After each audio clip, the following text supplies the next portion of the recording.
సమకూర్చనే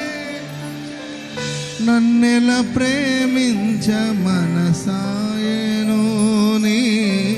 మనసెంతో మహోన్నతము కొంతైన నీ రుణము తీర్చేదెలా నీవు లేక క్షణమైన బ్రతికేదెలా విరిగి నలిగిన మనసుతో నిన్ను సేవించేదా నా యజమానుడా